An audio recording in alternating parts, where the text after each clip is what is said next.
Tole akkam jirtu fayyaa keessanii nagaa galata waaqayyoo amsheetu from sheetti boollaan tutorial barumsaa gammaa fudhatan keessatti waan guddaa akka hubattan abdiin qaba ammas barumsaa inclusiveness akka tuffeetti jira amma immoo chapter 4 promoting inclusive culture kan jedhu waliin ilaallachuudha viidiyoota chapterota kaawwan viidiyoo darban keessa ilaaluu dandeessanii viidiyoo kana salphaatti akka ilaaluu dandeessaniif YouTube online tutorial jire ka jiro kan mu YouTube group irratti Telegram channel rifeenya irra jira achirraa boostanii ilaaluu dandeessu karaa gabaabaan akka ta'e link achirratti kan jiraachuudha walumaa galatti iyyuu wanti isin godhuu qabdan dhaloota biraan gahaa warri miseensan ta'ini ishee gara jalaatana tuquudhaan subscribe godha warri membarii taatan rakkoon qabu viidiyoo si akkuma gadhiisuun jalqaba akkasuma bira ga'u subscribe gootanii eeggachuun sinumarraa eegama jechuudha walumaa galatti barumsa keenya irraa keessatti promoting inclusive culture ka jedhu ilaalla egaa koorsii kana keessatti wantoota baay'ee akka ilaalle abdiin qaba viidiyoo darbirraa waan baay'ee hubattaniirtu egaa inclusive goonii impairmentii maal jennee ibsinii akkamitti immoo inclusive culture kana maal goona promote goona akkamitti beeksisna akkamitti guddisna yaada jedhu of keessaa qaba kanaaf asirratti 4.1 ragaa ilaallu concept of an inclusive culture concept more inclusive culture kuma you know concept of inclusion concept of inclusive culture more mal concept in keessatti hubachuu qabnu maalidha yaada jedhuudha as stated in chapter 2 keessatti maalidha why concept of inclusion kan jedhu video darbe keessa part 1 part 2 dhaan xumuramna fakkaata video sanarraa ilaaluu dandeessanii part or what the concept of inclusion can you do chapter 2 is inclusion promotes what the creation of what accommodative community that ensure the belongingness and the social network among members of the community can I just the concept of inclusion in gafa jennu namoota include gooni taana maaltu jira tokkummaatu jira that what belongingness and what social network among members of the community hoona moota include goonuma social network jechuun walitti hidhaminsa hawaasa akkasuma immoo waan hunda keessa belongingness jechuun hirmaannaa qooda keessa qabaachuu sirriitti jira jechuudha so the concept of inclusion and the concept of inclusive culture is what it a related concept kanaaf asirratti chapter 2 irratti akkuma ilaallettidha accommodative community that ensure the belongingness and the social network among members of the community culture is what the idea, custom, and social behavior of what particular people or society. Culture in Yerumada, the idea, yada, then what the custom and the social behavior of particular. Particular people or society. Fakkeenyaaf umman Oromoo aadaa mataa isaa qaba, umman Amaaraa aadaa mataa isaa qaba, umman Tigree aadaa mataa isaa qaba. That's what is the idea, custom, and what social behavior. Social behavior of a particular, it's not what general, it's particular people or society. Culture plays what a huge role in what accommodating and the diverse needs of individuals and the groups. Kanaf culture rat ndo inti mele kun ada Oromo kun ada Amaarat kun ada Gurage kun ada kana jine kan dabam that's what play a huge role in what accommodating and what diverse needs of what individual and the group. Okay, an inclusive culture involves the full and what successful integration of what diverse people in different forms of what area where people will work and live together, such as workplace, schools, villages. It's inclusive culture in gafa jiraate yookiin aadaan namoota ofitti amananii qabu gaafa jiraatu maadha involve the full and the what successful integration of what diverse people saba garaagaraa garuu tokkummaatti kan amanudha aadaadhaan kaalchariidhaan amantiidhaan garaagara ta'e garuu tokkummaatti kan amanudha diverse people in different forms of areas area garaagaraatti fakkeenya iddoo hojiitti ta'uu danda'a garummaadhaan kan jiraatan tokkummaadhaan kan jiraatan people will work and what live together tokkummaatti kan jiraatan such as what workplace iddoo hojiitti schools mana barumsa fakkeenyaaf university keessa barachaa ta'etti saba gosa adda addaa afaan adda addaa aadaa adda addaa amantii adda addaa garuu akkamitti jiraatan waliin kan jiraatan that's why isa jecha jiraachudha okay inclusive culture encompasses both formal and informal policies in the practice and involves several core values such as what representation receptivity, fairness, kana jechuun maal jechuu akka ta'e immoo ilaalla. Inclusive culture encompasses what? Both formal and informal policy. Formal policy, informal policy maadha. Formal policy face to face kan ta'u, informal indirectly kan ta'u jechuudha. Kana jechuun formal policy and informal policy practice what? Involves several core values. Core value warreen jennu immoo maadha? Representation. What does it mean? Representation is the presence of what? People with disability across a range of membership and the leadership within what? Within the community and the given institution. Representation kan jennu what? The presence of people with disability. Ummata qaama hir'uu ta'anii wajjin kan jiraatan jechuudha. Yookaan immoo sababa qaama isaaniitiin waa hojjechuu hin dandeenye kan jiran disability across what? A range of membership yookaan immoo hawaasa keessaa jechuudha kan hin jirre kan jiran. And what? Leadership within the community given institutions and kennamu. That's what we call representation. Receptivity kan jennu immoo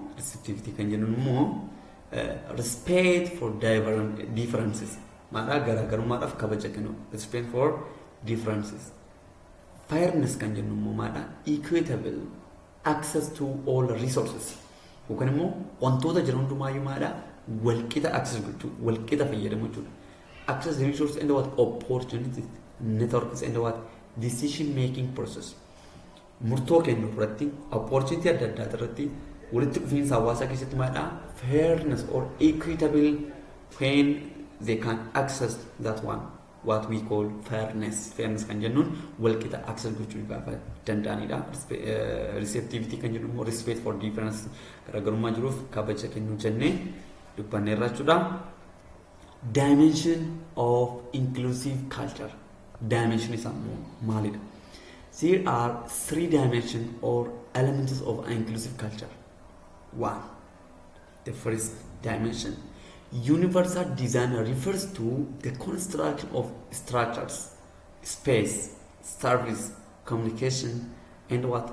Resource that are organically accessible to a range of people with and without disability, without further need for modification or accommodation. This means universal design refers universal design maalidha to what? The construction of structure kan construction to space, service, tajaajila adda addaa, communication kan tajaajila hawaasaa keessatti kan jiru maadha, communicationii adda addaa kan jiru, resources that are organically what? Accessible to a range of people. Qabeenyota uumamaallee haa ta'u qabeenyota kamiyyuu kan jiran hawaasa naannoo sana what accessible to what? A range of people with and without. Qaamarru kan itti hundumti access gochuu kan danda'u. That's what we call universal design. Hundumaayyuu include ka godhe jechuudha. The second one is recruitment. Recruitment kan jennu immoo training and advancement opportunity.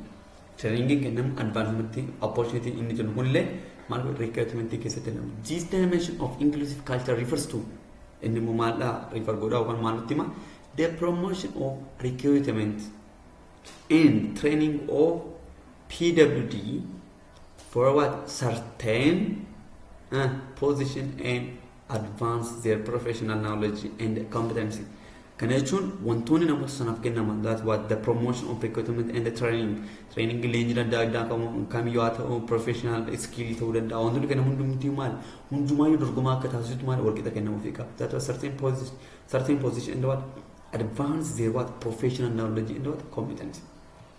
The third one is workplace accommodation and the accessibility. Policy and the practice plays what? A critical role in generating meaningful inclusion of people with disabilities. Kan jechuun immoo workplace accommodation and accessibility kan jennu immoo policy and the practice seera mataasaa qaba. Practice iddoo hojii kamiyyuu seera mataasaa qaba. That's why plays what? A critical role in what? Generating meaningful inclusion. Jechuun meaningful inclusion yookaan immoo inclusion concept inclusion kana meaningful kennuu qaba, accept gochuu qaba. Warroota qaamarru taamaadha ofitti dabaluu kan ofitti qabuu qabu jechuudha garbarraatiin hiikaan isaa. People what? Disability. Warroota qaamarru taasisan biiroo tokko keessa hojjetannaa ta'e positively man understand gochuu qabu jechuudha. In addition to recruitment, training, and advancement, workplace policies need to be carefully planned for the provision of reasonable accommodation. Kanaaf itti dabalataan maaltu jira? Recruitment, training, and advancement, workplace policy need to be carefully planned for the provision of reasonable accommodation. Sababa malee wanti ta'u waan jirra jechuudha. 4.3 building inclusive community. Building inclusive community. Inclusive community maana build ijaaru. An inclusive community establish foundations that respect all citizens, gives them full access to a resource, and promotes equal treatment and opportunity. Kana jechuun jechuudha. Masa durumti maal jedha? Building inclusive community. Maal build gochuu qabna? Inclusive community. Warroota qaama biroo kan accept gochuu danda'an maal gochuu? Build gochuu ijaaru. Kanaaf inni maalidha? Establish foundation that respect all citizens. Maal hundeessuu qabna? Lammiilee hunda maal godhu? Respect kan godhu kan kabaju. And gives them full access to resources. Resources jirurraa access walqixa guutuu argachuu akka danda'an. Then promote equal treatment. Promote gonummaadha equal treatment walqixxummaadhaan kan hojjetamu jechuudha. Inni opportunity. Carraa argamu hundumaa walqixa kan fayyadaman, treatmentiin jiru gargaarsi jiru hundumaa walqixa kan fayyadaman. That building inclusive community kan jennu community akkasii kan ijaaruu qabna jechuudha. Works to eliminate all forms of discrimination. Building inclusive community gaafa dhaabnu yookiin immoo inclusive community gaafa ijaarumaadha to eliminate form of discrimination. Loogummaa guutummaadha eliminate gochuu balleessuu jechuudha. Engages all citizens in decision making process that affect their lives. Kana jechuun jechuudha namoonni nuti murtoo kennuu keessatti hirmaachuu qabu. Fakkeenyaaf namoonni qaamaniyyuu murtoo kennuu keessatti hirmaatan jedhanii namoonni kun kan murteessan qofaan deemantee taana that's not inclusive community. Kanaaf gaafa inclusive community kana build goonu isa kanallee consider gochuu qabna. Values diversity lama jechuudha. Focus gochuu qabna. Response quickly to resist and other discriminating incidences. So this is the main core or the main idea when we build inclusive community. So take in your environment. You may participate in this concept or do something for your society. If you establish or build your community, you have to satisfy or use this concept. Concepti kana fayyadamnee taanaan hawaasa keenya keessatti maybe keessatti hirmaachuu dandeessa, maybe keessatti tattaaffii gochuu dandeessa. Kan of keessaa qabu taanaan we cannot say inclusive community. Okay, an inclusive society aims some at empowering and promoting social, economic, and political inclusion of all, irrespective of age, sex, disability, race, ethnicity, origin, religion, economic, or other status. Kana jechuun maal jechuudha? An inclusive society aiming isaa kan kaayyoo isaanii jalqabaman empowering and promoting jechuun empowering godha, promoting godha maali? Socially, economic, and political inclusion of all, irrespective of jechuun irrespective jechuun kanaan alatti maadhaan age aan oduu adda hin qoodin, sexiidha saalaan oduu adda hin qoodin, disability qaama hir'uudhaan yookiin immoo race sanyiidhaan, ethnicity gosummaadhaan, origin hundeedhaan, religion amantiidhaan maal kan oduu adda hin qoodin. That what an inclusive society can do. Aim is empower and promote the social, economic, and political inclusion. So it is it is a society that leaves no one behind. We work to ensure that society are open and inclusive to all. Kanaaf kan hojjennu maalidha? Ensure that society are open, banamaa kan ta'e akkasumas inclusive to all. Hunduma kan hammatu akkasuma banamaa ta'e. Kana jechuun namoota kamiifiyyuu open kan ta'e jechuudha. The following factors justify why building and inclusive community is important. Isaan armaan gadi kun acts of exclusion and injustice based on group identity and other factors should not be allowed to occur or continue. The following factors justify why building an inclusive community is important. Isaan kanneen kuni kana barbaachisu. Kanaaf maalidha? Act of exclusion and injustice. Exclusion yookaan hawaasa irraa baasuun akkasuma injustice haqummaa wanta hin ta'in hojjechuun based on group yookaan gruppii ta'e irratti eenyummaa isaatti hundaa'anii dhiibbaa uumachuun other factors should not be what allowed eeyyamamuu qabu. Maal gosaan wal qooduu, sanyii wal qooduu, amantii wal qooduu isaan kun eeyyamamuu hin qaban. Yoo maal hojjennu inclusive community gaafa ijaarru. All people have the right to be part of decision. Namoonni hundumtiyyuu mirga murteessuu keessatti hirmaachuu qabu. That affects their lives and the groups beyond belong to. Keessattiyyuu meembarii ta'uudhaan alattiyyuu murtoo kennu waan jireenya isaatti irra dhiibbaa fidu murtoo kennuu keessatti tattaaffii gochuu qabu. Yookaan hirmaachuu qabu. Maal hojjechuudhaaf inclusive community ijaaruudhaaf jiru. Diversity enriches what our lives. So it is what worthwhile to value our communities diversity. Kanaaf isaan kanneen kana maal gochuu qabna? Hojiirra oolchuu qabna. Maal ijaaruudhaaf? Inclusive community ijaaruudhaaf. An inclusive community is characterized by what? By the following features. Maadhaan communities inclusive community maadhaan characterized maadhaan dabaamna. Isaan kanneen kana tokko integrative and cooperative. Integrative dha kan guddatu kan jijjiirama fidu akkasuma cooperative kan tokkummaan hojjechuutu cooperative. And what? Interactive hundumaayyuu kan hirmaachisu hundumaa wajjin hariiroo qabu. The other one invested hundumaayyuu kan hirmaachisu. Diverse garaagarummaatti kan amanu akkasuma immoo saba garaagaraa afaan garaagaraa diversity jiraachuudha garaagarummaatu jira garummaadha tokkummaan keessatti hirmaatu. Equitable walqixxummaa accessible and what sensitive participatory safe participatory jiraachuu keessatti. So this is what the characteristics of what inclusive community. An inclusive society or institution having inclusive culture, there is what? A need of leaders having inclusive people such as what? Empowerment. Can I choose an inclusive society or institution having inclusive culture?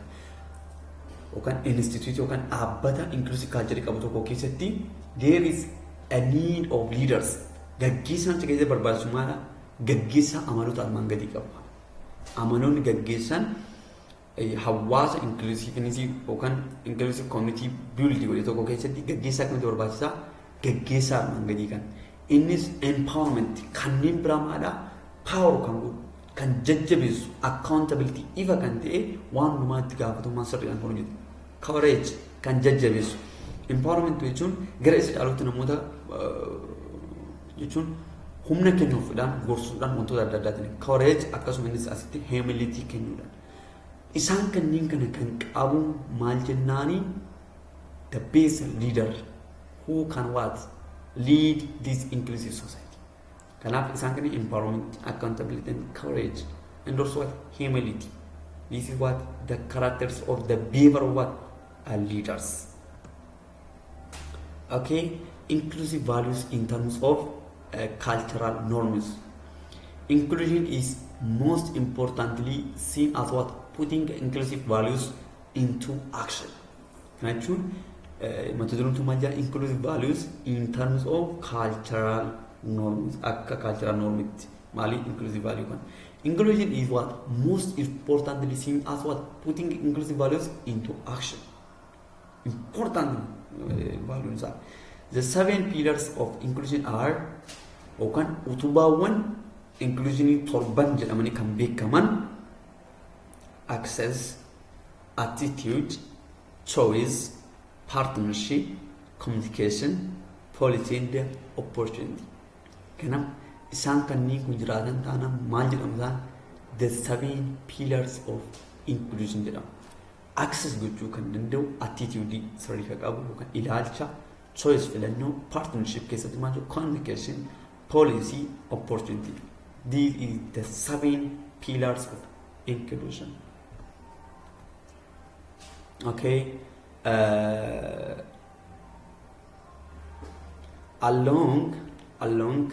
Alongside these pillars of inclusion, the following are the framework of inclusive values.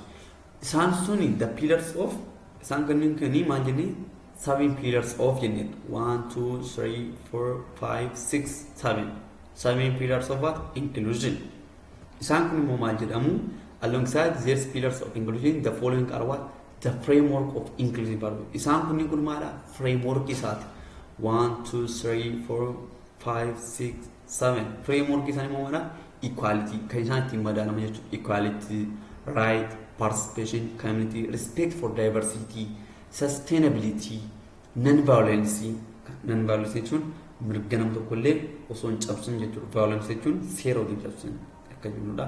Kanaaf isaan kun immoo maadha the framework of what? Inclusive. This is what the pillars of inclusion. Inclusion gochuudhaaf isaan kanneen kan of keessaa qabaachuu qaba. Namni kamiyyuu walqixa access gochuu qaba. Attitude isaanii sirraa qaba. Choice, partnership kan jennu. Isaan kunneen kun immoo maadha framework isaaniiti jechuudha.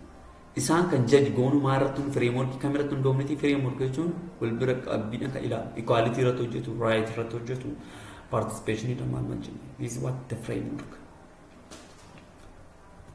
Framework itti mufufa trust, compassion, honesty, courage, joy, love, hope, or optimism and beauty. Isaan kunneen kun maal jedhamu? Isaan kunneen kun the framework of what? Inclusive value. Framework isaati. Trust, compassion kana jechoota beekta waan ta'eef hunduma tokko tokkoon hiikurraayu honesty, amanamummaa, courage, joy, love, hope, or beauty. Isaan kun maal jedhamu? The framework of what? Inclusion. A framework of inclusive values kan jennuun sirra how should we live together? Akkamitti waliin jiraachuu dandeenya jennu equality, compassion, right, wisdom, participation, community, respect for diversity, love, wal jaalachuu, hawwii, non-violence, mirga namaa tokko dhiisin courage, wal jajjabeessuu, honesty, amanamummaa, beauty, sustainability. Kun hundumti maadha?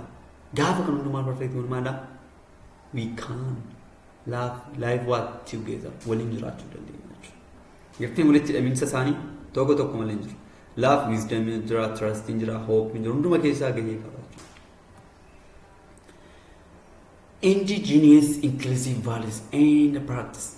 Indigenous inclusive value and practice. Indigenous values are customs and norms of society developed in the course of what? The past cultural practice in the what? Enriched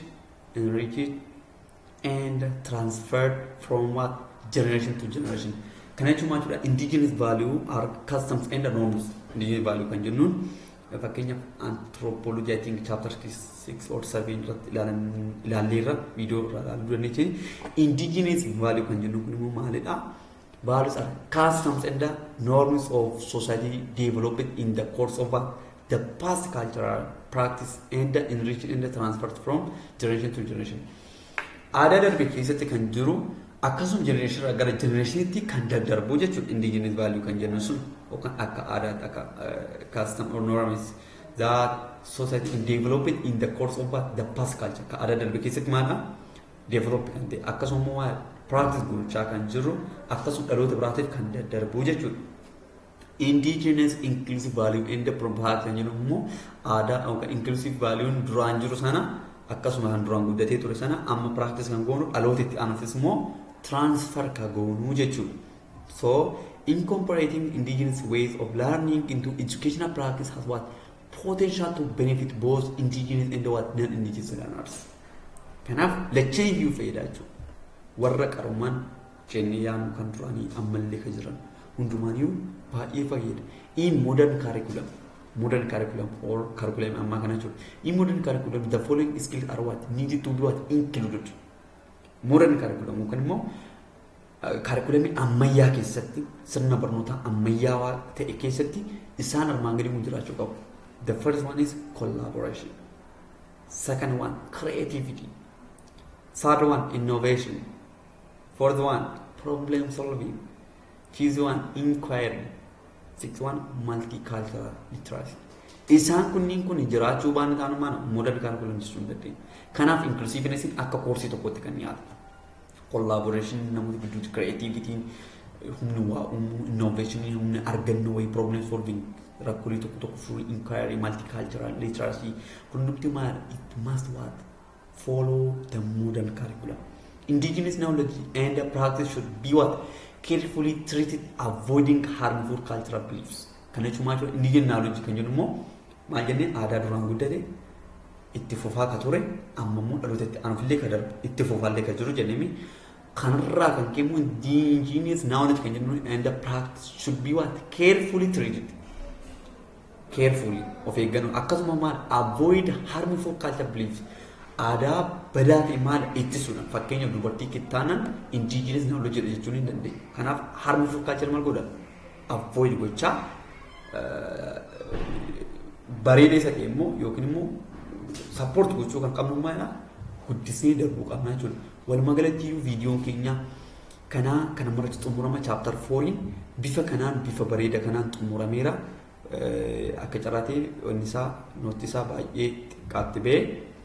Bifa kanaan ilaaltee chapter 4 waan guddaa akka hubattan abdiin qaba. Viidiyoo itti aanu hanga wal agarruutti baay baay. Garuu san dura asumaan ilaaltee biran darbee like, share, subscribe gochuu hin dagatiin. Sababni isaa tokko anaan na fayyada lammaffaa fayyadamta. Have a nice time.